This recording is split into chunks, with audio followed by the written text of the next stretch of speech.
السلام علیکم ورحمۃ اللہ وبرکاتہ۔ آپ کا ہمارے یوٹیوب چینل نالج آف اسلام میں خیر مقدم ہے، اور اس چینل میں آپ سے قرآن و حدیث سے متعلق چند باتیں ارشاد فرماؤں گا۔ اور آج میں آپ کو زکوٰۃ کے احکام بتانے والا ہوں۔ تو ویڈیو کو شروع کرنے سے پہلے میں آپ لوگوں سے گزارش کرنا چاہتا ہوں کہ آپ لوگ ویڈیو کو آخر تک دیکھیں۔ تو چلیے بغیر کسی تاخیر کے ویڈیو کو شروع کرتے ہیں۔ بسم اللہ الرحمن الرحیم۔ نماز اور روزے کی طرح زکوٰۃ بھی مسلمانوں پر فرض ہے۔ فرق صرف یہ ہے کہ نماز روزہ تو ہر غریب اور امیر مسلمان پر فرض ہے، اور زکوٰۃ صرف مالداروں پر فرض ہے۔ نماز اور روزہ جسمانی عبادتیں ہیں، اور زکوٰۃ مالی عبادت ہے۔ نماز اور روزہ اللہ کے حقوق ہیں، اور زکوٰۃ میں بندوں کا بھی حق بھی شامل ہے۔ زکوٰۃ اسلام کا ایک رکن ہے۔ قرآن شریف میں تقریباً 82 جگہ زکوٰۃ کی تاکید کی گئی ہے، اور 20 جگہ تو نماز جیسی عبادت کے ساتھ اس کا ذکر کیا گیا ہے۔ زکوٰۃ دینے کو مسلمانوں کی پہچان بتایا گیا ہے، اور زکوٰۃ نہ دینے کو مشرکوں اور منافقوں کی صفت بتایا گیا ہے۔ زکوٰۃ ادا کرنے والوں کو جنت میں ہر طرح کی نعمتیں ملیں گی، اور زکوٰۃ سے جی چرانے والوں کو ایسا دردناک عذاب دیا جائے گا کہ سننے ہی سے رونگٹے کھڑے ہو جاتے ہیں۔ قرآن شریف میں ہے ترجمہ: جو لوگ سونا چاندی جمع کرتے ہیں اور اللہ کی راہ میں خرچ نہیں کرتے، انہیں ایک دردناک عذاب کی خوشخبری دے دو کہ ان کا جمع کیا ہوا سونا چاندی اس دن دوزخ کی آگ میں تپایا جائے گا۔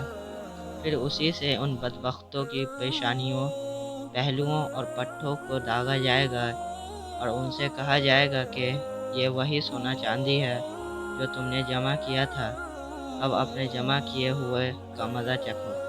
سورہ توبہ آیت نمبر 34 سے 35۔ یہ سزا تو قرآن میں ہے، حدیث شریف میں بھی بہت سی سخت سزائیں بیان کی گئی ہیں۔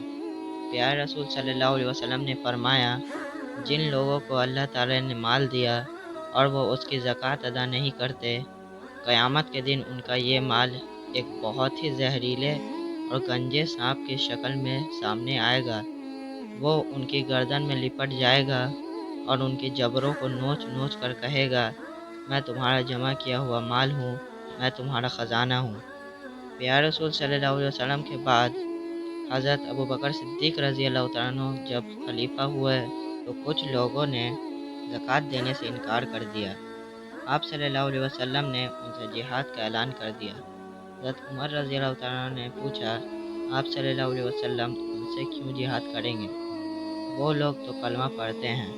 حضرت ابوبکر صدیق رضی اللہ تعالیٰ عنہ نے فرمایا، خدا کی قسم، جو لوگ نماز اور زکوٰۃ میں فرق سمجھیں، میں ان سے خلاف جہاد کروں گا۔ خدا کی قسم، اگر وہ اونٹ کی رسی سے بھی روکیں گے تو میں ان سے جہاد کروں گا۔ اس واقعے سے معلوم ہوتا ہے کہ زکوٰۃ کی کتنی اہمیت ہے۔ زکوٰۃ ادا کرنے میں ہمارے لیے دین اور دنیا کی بھلائی ہے۔ زکوٰۃ دینے سے ہمارا مال پاک ہو جاتا ہے، ہمارے دل سے مال کی محبت کم ہوتی ہے، غریب بھائیوں کی مدد ہوتی ہے، ہمدردی کا جذبہ پیدا ہوتا ہے، اور مال ٹھیک تقسیم ہو جاتا ہے۔ سارے صحابہ رضی اللہ تعالیٰ عنہ کا تو یہ حال تھا کہ وہ ضرورت سے زیادہ ایک پیسہ بھی اپنے پاس نہیں رکھتے تھے۔ حضرت ابوذر غفاری رضی اللہ تعالیٰ عنہ کی تو یہ عادت تھی کہ جہاں کچھ لوگوں کو اکٹھا دیکھتے، زکوٰۃ پر ضرور وضع فرماتے۔ اب ہم لوگ زکوٰۃ کے معنی جانیں گے۔ زکوٰۃ کے معنی بڑھنے اور پاک ہونے کے ہیں، اور شریعت میں سونے چاندی اور سامان تجارت وغیرہ پر 1 سال گزر جائے تو ان کی قیمت کا 40واں حصہ کسی مسلمان کو دینے کا حکم آیا ہے۔ شریعت میں اس مالی عبادت کو زکوٰۃ اس لیے کہا جاتا ہے کہ اس سے زکوٰۃ دینے والے کا باقی مال پاک بھی ہو جاتا ہے اور اس میں برکت بھی ہوتی ہے۔ اب ہم لوگ زکوٰۃ فرض ہونے کی شرطیں جانیں گے۔ زکوٰۃ فرض ہونے کے لیے 6 باتوں کا پایا جانا ضروری ہے۔ پہلا، مسلمان ہونا۔ غیر مسلمانوں پر زکوٰۃ نہیں۔ اگر وہ کسی اسلامی سلطنت میں رہتے ہوں تو بھی ان سے زکوٰۃ نہیں لی جائے گی۔ دوسرا، عاقل ہونا، دیوانے اور پاگل پر زکوٰۃ نہیں ہے۔ تیسرا، بالغ ہونا، نابالغ بچے کے پاس چاہے کتنا بھی مال ہو اس پر زکوٰۃ نہیں ہے۔ چوتھا، صاحب نصاب ہونا۔ پانچواں، پورے سال کا گزرنا، مال و اسباب اور سونا چاندی 1 سال تک آدمی کے پاس رہا ہو، اس دوران اس سے کسی ضرورت میں استعمال نہ کیا گیا ہو۔ چھٹا، بنیادی ضرورت سے زیادہ ہونا، کھانا، کپڑا، رہنے کا مکان اور پیسے کے اوراق، یہ سب بنیادی ضرورتیں ہیں۔ اب ہم لوگ نصاب کے معنی جانیں گے۔ مال و اسباب، جانور اور سونا چاندی کی مقررہ مقدار میں جس پر سال بھر گزرنے سے زکوٰۃ دینی ہوتی ہے اس کو نصاب کہتے ہیں۔ سونا چاندی اور جانوروں کا الگ الگ نصاب ہے۔ اب ہم لوگ سونے اور چاندی کے نصاب جانیں گے۔ اگر کسی کے پاس 52.5 تولے چاندی ہو اور اس پر پورا سال گزر جائے، یا 7.5 تولے سونا ہو اور پورا سال گزر جائے تو 40واں حصہ زکوٰۃ دینا چاہیے۔ آسان طریقہ یہ ہے کہ چاندی یا سونے کی قیمت لگائی جائے اور 2.5 روپے سیکڑا کے حساب سے زکوٰۃ ادا کرنی چاہیے۔ سکوں اور نوٹوں کے نصاب کا اندازہ بھی سونے چاندی سے کیا جائے گا۔ جتنی قیمت میں 52.5 تولے چاندی ملتی ہے، اگر کسی کے پاس اتنی قیمت کے کرنسی نوٹ ہوں اور سال گزر جائے تو زکوٰۃ واجب ہوگی۔ زیوروں پر بھی زکوٰۃ دینا فرض ہے۔ ایک مرتبہ پیارے رسول صلی اللہ علیہ وسلم کے پاس 2 عورتیں ہاتھوں میں کنگن پہنے ہوئے آئیں۔ آپ صلی اللہ علیہ وسلم نے پوچھا، ان کی زکوٰۃ بھی دی ہے؟ بولی نہیں۔ آپ صلی اللہ علیہ وسلم نے فرمایا، کیا تم تیار ہو کہ ان کے بدلے میں تمہیں آنکھ کے کنگن پہنائے جائیں؟ بولی نہیں۔ آپ صلی اللہ علیہ وسلم نے فرمایا، تو پھر اس کی زکوٰۃ دیا کرو۔ تجارت کے سامان پر بھی زکوٰۃ دینا فرض ہے۔ اگر تجارت کے سامان کی قیمت 52.5 تولے چاندی کی قیمت کے برابر پہنچ جائے اور سال بھر تک اتنی قیمت کا سامان موجود رہا ہو تو زکوٰۃ دینی ہوگی۔ اب ہم لوگ جانوروں کا نصاب جانیں گے۔ اگر کسی کے پاس 40 بھیڑیں یا بکریاں ہوں تو 1 بکری یا بھیڑ زکوٰۃ میں دینی ہوگی، اور 120 تک ایک ہی بکری یا بھیڑ رہے گی۔ پھر 121 سے 200 تک 2 بکریاں یا بھیڑیں دینی ہوں گی۔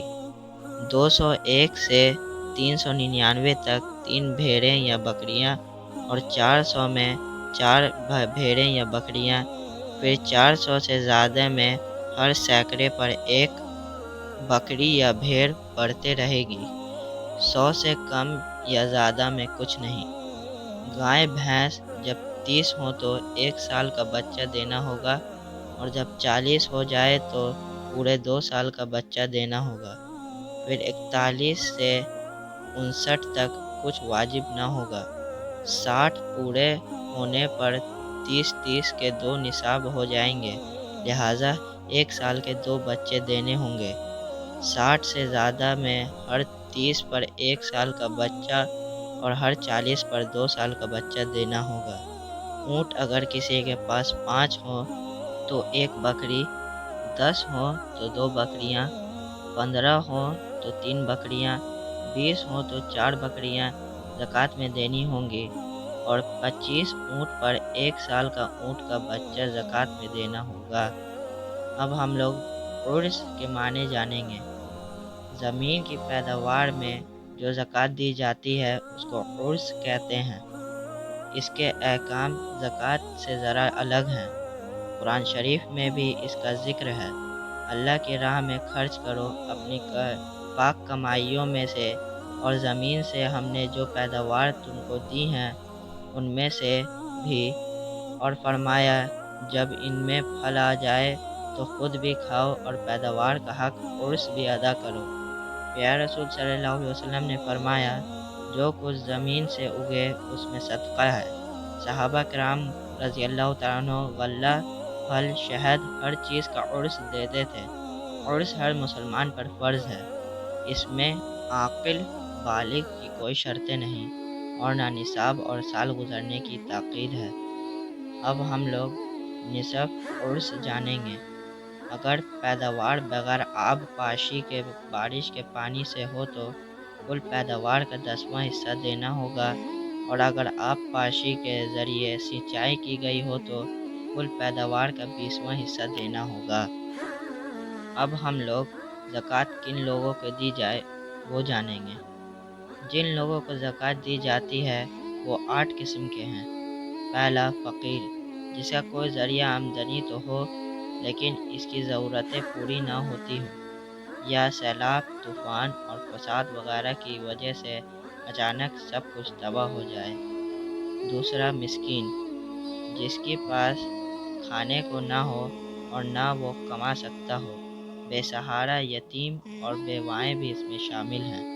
تیسرا، عامل، زکوٰۃ وصول کر کے لانے والا۔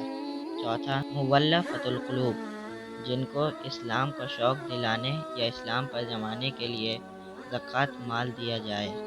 پانچواں، رقاب، غلام یا جو لوگ جنگ میں گرفتار ہو کر قیدی بنا لیے جائیں۔ چھٹا، راغم، قرض دار لوگ جو اپنا قرض ادا نہ کر سکتے ہوں۔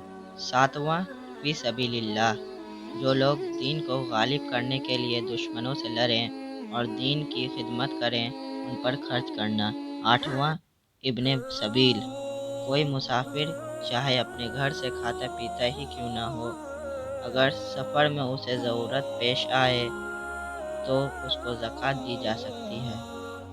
زکوٰۃ مسلمانوں کے بیت المال میں جمع کرنی چاہیے اور بیت المال سے ان 8 قسم کے لوگوں پر خرچ ہونا چاہیے۔ اگر بیت المال نہ ہو تو بیت المال قائم کرنی چاہیے، اور جب تک بیت المال نہ ہو خود ہی ان لوگوں کو دے دینی چاہیے، اور دیتے وقت یہ نیت کر لینی چاہیے کہ یہ مال اللہ کے واسطے زکوٰۃ میں دے رہا ہوں۔ جس کو زکوٰۃ دی جا رہی ہے اس کو بتانا ضروری نہیں۔ تو یہ تھے کچھ زکوٰۃ کے احکام۔ جزاک اللہ خیر۔ اللہ حافظ۔